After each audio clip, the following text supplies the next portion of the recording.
Welcome back, guys. If you're new to the channel, welcome. My name is Rian. Today I'm going to start the third and final part in my three-part series of the cars that I've owned, taking you through the highs and the lows, the experiences I've had.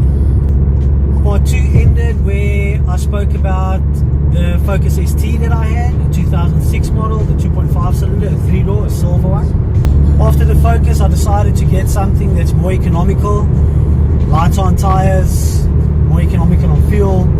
So I decided to get a VW Polo 1600 Comfort Line, a silver one. That I have this little sad video where the Polo is sitting in the rain.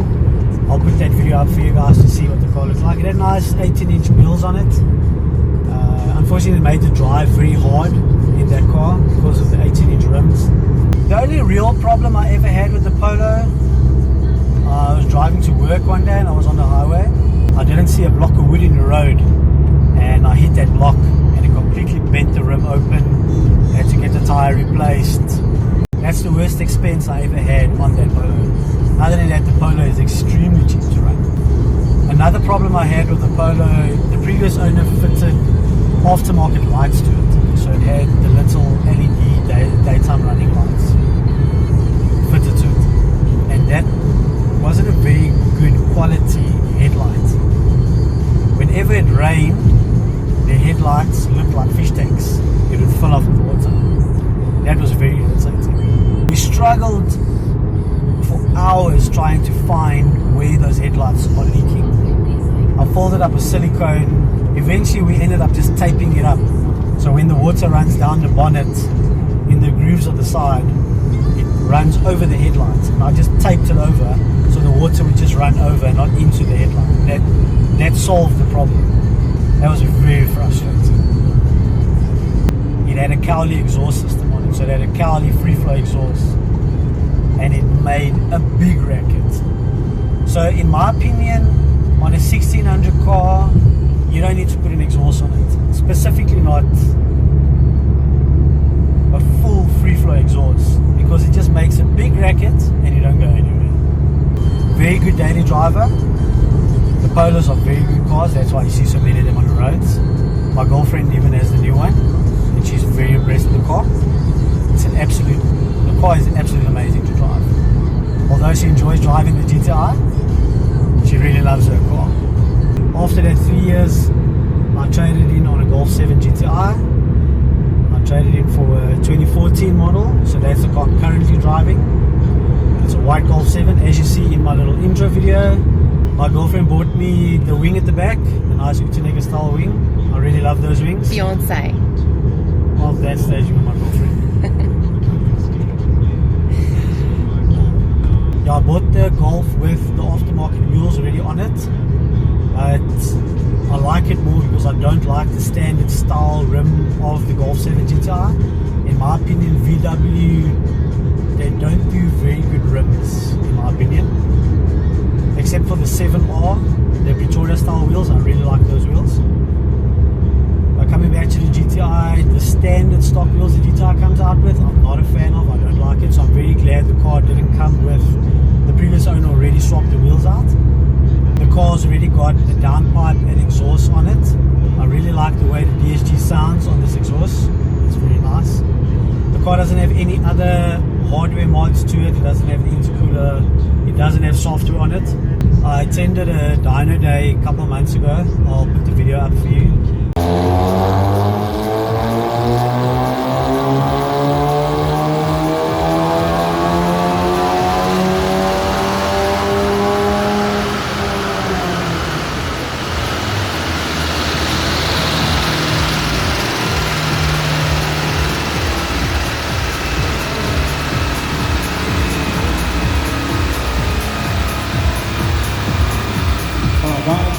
You can see the figures that I ran.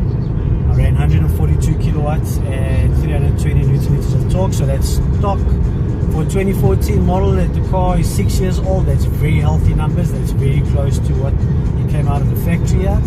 I've owned a car for 13 months now, so it's just over a year. I'm very impressed with the car's performance. It is an absolute awesome daily driver. It's a bit heavy on fuel, but once again, that's the way you drive it. And I don't drive highway to work and back. I drive a lot of back roads. On the highway, it's very economical.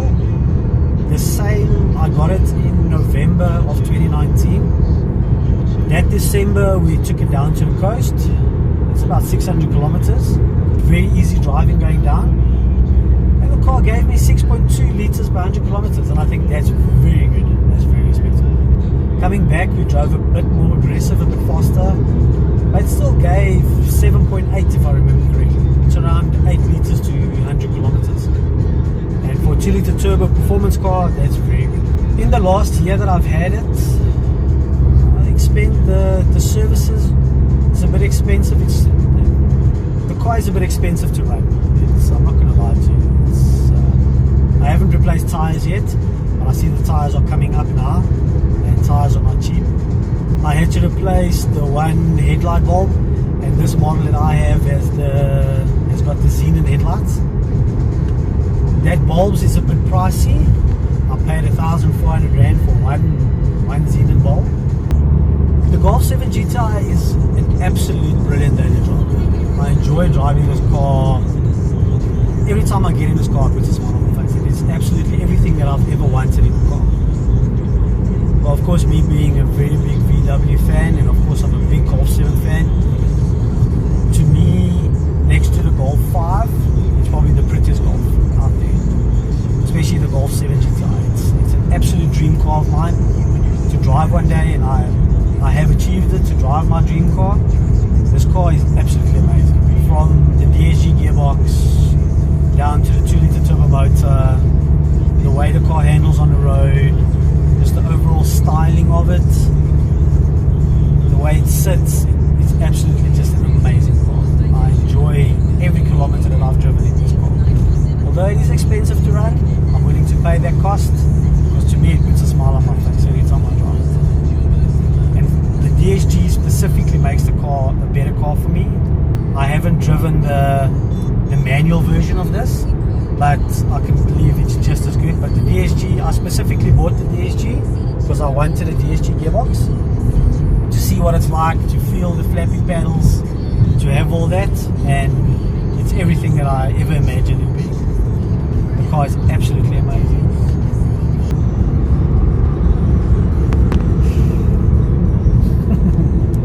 Shout out to whoever's GTI that is. The car's very nice. That is mine. So this concludes the 3-part car history. I'm going to end the video here. Thanks again for watching. I hope you guys enjoyed my car history. I have some good content planned coming up in the next week. Alright guys, once again thanks for watching, and I'll catch you in the next one.